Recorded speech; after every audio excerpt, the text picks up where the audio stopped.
start us off, I think it would be good to do introductions. So my name is Ashley. I'm a sophomore studying physics and statistical sciences here. And I actually got to see you from a little afar at the Atheist Global Summit, and it's really nice to see you here a little more close up today. Thank you. I'm Lauren. I'm a sophomore studying chemical engineering. And outside of classes, I do research in quantum dots in the Hanrath Energy Lab. Okay. Yeah, so thank you so much for agreeing to sit down with us this morning with the sun. Would you please briefly introduce yourself and your area of expertise? Okay, so my name is John Martinis. I'm a physicist. I'm emeritus professor from UC Santa Barbara. For my retirement, I've started a company. Okay, that's a good thing to do in retirement, called CoLab, and it's very nice to be invited here today to talk about the work I did for the Nobel Prize for 2025, and talking a little bit also what we're trying to do in the future in this field. Congratulations again on your 2025 Nobel. To start us off, could you share some highlights from the festivities from the Nobel Week and the Nobel Banquet if you have any? So the Nobel Week is really kind of amazing event. Starting, you fly into Stockholm, and they announce Nobel Prize winners, and people kind of clap for you. And then you get off the airplane in a special way and take this diplomatic way to go through the terminal. So they treat you very well from the very beginning. God, there's so many nice things. I enjoy talking to high school students one of the days. One evening I talked to I think they were students about 10 years old and their parents. And it was really interesting to talk to their parents because the parents really wanted to know what to do so their kids could become scientists, right? So they were like the most engaged people I've ever talked to. And what I told them is you have to encourage your children to ask questions. That's how you become a scientist. Then the ceremony is amazing. You get to talk to the royal family, okay? And we got to sit next to the royal family and talk to them and get to know them, who are very nice. What I would say is that my impression of the entire week is they're kind of training you to become a science diplomat, okay? And you want to represent science. I mean, that's certainly what happens. Not all people necessarily want to do that, but it was very good training, and I kind of like, I like doing that. So, for example, being invited here and talking to students was something that I very much enjoyed, and hopefully encouraging them to go into science, go into physics, do quantum computing, and just to be a good scientist. You really understand what it takes to do that, explain that. That's really great, quite fun. So you've mentioned that you enjoyed John Clark's classes as an undergraduate. Right. And then I also saw that you found inspiration in a lecture by Richard Feynman as a graduate student. Right. So can you tell us more about influential figures in your research and your life? Sure. Yeah, so in my senior year at UC Berkeley, John Clark taught the condensed matter class. And I really enjoyed his kind of style and the way he explained it. Very, very good teacher, very clear teacher.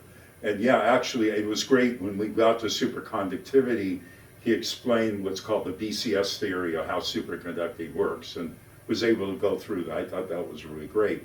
At the time I learned he was working on these superconducting devices looking at quantum noise. And when you're a student, you learn about quantum mechanics. It's really fascinating.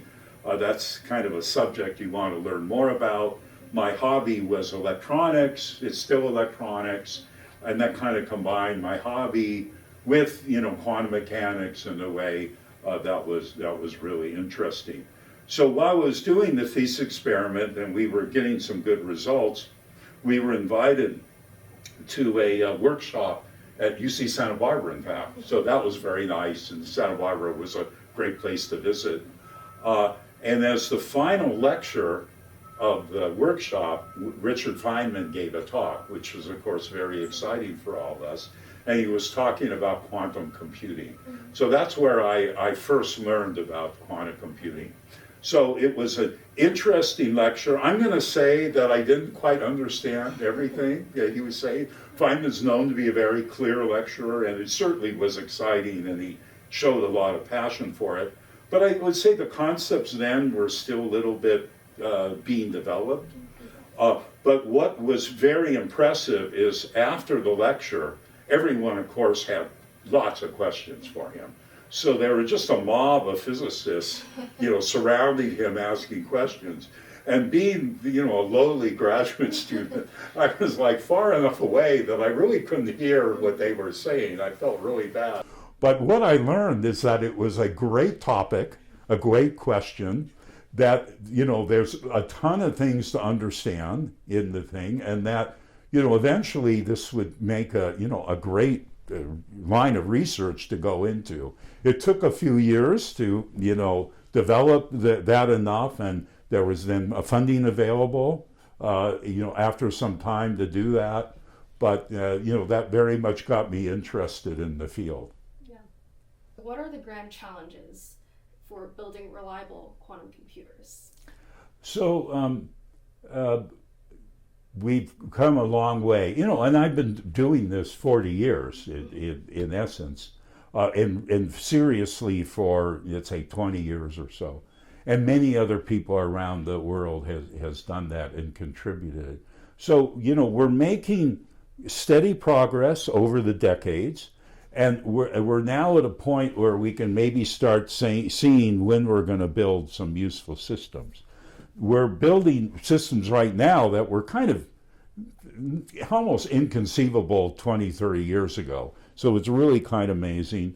But to build the kind of systems that are going to solve really hard problems, build a general purpose quantum computer, is going to take a lot more work. And there's a general feeling right now, people talk about you might be able to build some kind of powerful quantum computer in the next 5 or 10 years. And for example, Sundar Pichai, the CEO of Google, says 3 to 5 years. And given he's a CEO, he has to be earlier rather than later, okay? So our numbers are kind of compatible with that. And I think that's, it's possible that will happen. And especially if you're worried about cryptography and security of Bitcoin and things like that, you really need to be aware that it's possible the world will really change a lot with a quantum computer in the next 5 or 10 years or so. Now, my personal view is that there's a lot of system engineering challenges to build up. I mean, for goodness sakes, we're building a big supercomputer. So there's a lot of issues there, and it might take a little bit longer, might be harder than we think, but on the other hand, it still could be in this kind of time frame. But we're definitely, everyone's making progress. Our company has an idea on how to make a big quantum computer in a fast timeline. Lots of other companies have those kind of timelines. Just in the end, it's a very exciting time to see all this happening. Yeah.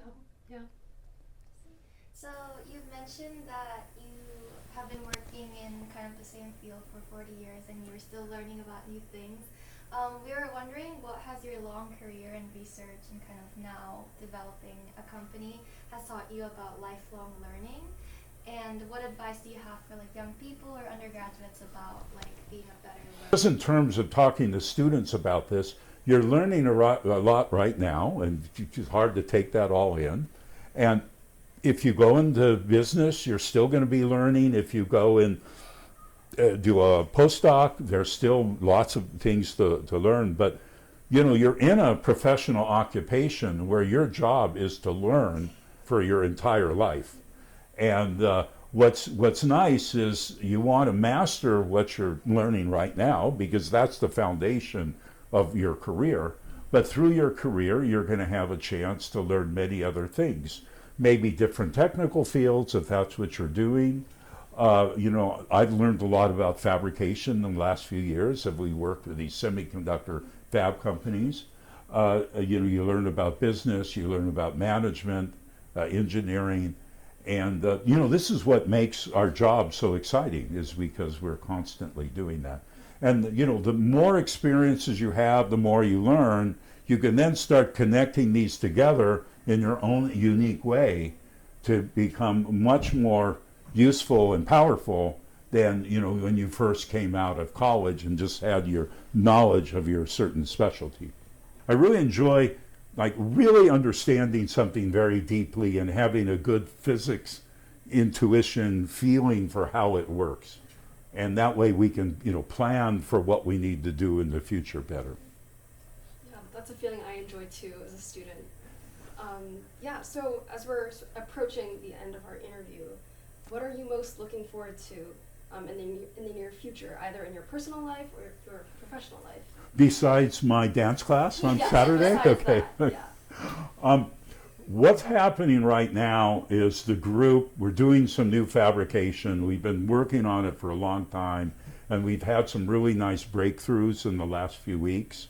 And I'm really looking forward to calling up my co-founder tonight and say, well, what did you learn today? Because every day something new is happening that's good. The group's working really hard, working together well, and there's just a lot of progress going on. It kind of takes a while to build that up and hire all the people, but at some point, you're learning something new every day, from the group. And that's just really exciting time for our company.